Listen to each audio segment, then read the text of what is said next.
স্কুলের বই চুরি করে বিক্রি করার অভিযোগে প্রধান শিক্ষককে গ্রেপ্তার করেন উস্তি থানার ওসি মোহাম্মদ আসাদুল শেখ। এই নিউজটি নিবেদন করছে কসমো বাজার।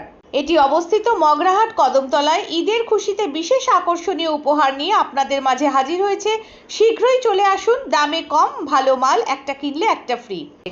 বরিজপুর কানপুর অবৈতনিক প্রাথমিক বিদ্যালয়ে বই চুরি করে বিক্রি করার অভিযোগে গ্রেপ্তার হয় প্রধান শিক্ষক জগন্নাথ ঘোষ। মগরাহাট পশ্চিম ব্লক উস্তি থানা বরিজপুর কানপুর অবৈতনিক প্রাথমিক বিদ্যালয়ের ঘটনা। গত রবিবার হঠাৎ অভিযোগ ওঠে প্রধান শিক্ষকের সহযোগিতায় স্কুল থেকে বই চুরি করে বিক্রি করা হচ্ছে। গ্রামবাসীদের অভিযোগ, রবিবার ছুটির দিন তারা হঠাৎ স্কুলের মধ্যে লোকজনের হাঁটাচলার শব্দ পান।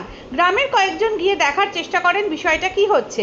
সেই সময় তারা নাকি প্রধান শিক্ষক সহ কয়েকজনকে বই চুরি করে বিক্রি করতে দেখেন। সেই সময় স্কুলের পরিচালনা কমিটির সদস্য সহ বেশ কয়েকজনকে গিয়ে প্রধান শিক্ষককে হাতে নাতে ধরেন এবং প্রধান শিক্ষককে বলেন স্কুলের কমিটিদের কাউকে না জানিয়ে স্কুলের বই বিক্রি করা দণ্ডনীয় অপরাধ। সেই জন্য প্রধান শিক্ষককে কিছু না বলে এসআই শিরাকল উস্তি থানায় লিখিতভাবে প্রধান শিক্ষকের বিরুদ্ধে কমপ্লেন জানানো হয়।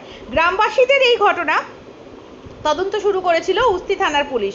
সেই ভিত্তিতে এদিন এসআই ও উস্তি থানার ওসি মোহাম্মদ আসাদুল শেখের নেতৃত্বে বরিজপুর কানপুর অবৈতনিক প্রাথমিক বিদ্যালয়ে এসে সত্যতা যাচাই করে প্রধান শিক্ষক জগন্নাথ ঘোষকে গ্রেপ্তার করে নিয়ে যাওয়া হয়। তার বিরুদ্ধে চুরির অভিযোগের কারণে গ্রেপ্তার করা হয়।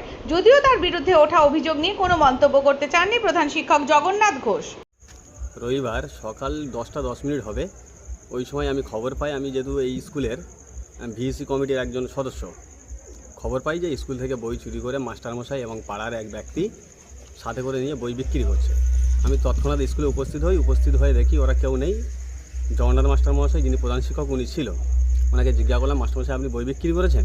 বললো হ্যাঁ, আমার সাথে এক ব্যক্তি ছিল, আমি বইটা বিক্রি করেছি।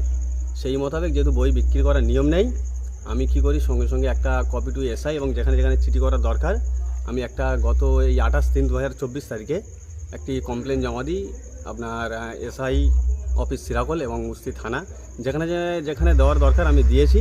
সেই মোতাবেক আজকের এসআই এবং উস্তি থানার বড়বাবু উপস্থিতিতে স্কুলে একটা ভেরিফিকেশন হয়। ভেরিফিকেশন করে ওনারা সত্যতা যাচাই করার পরে ওনাকে অ্যারেস্ট করে নিয়ে যায়।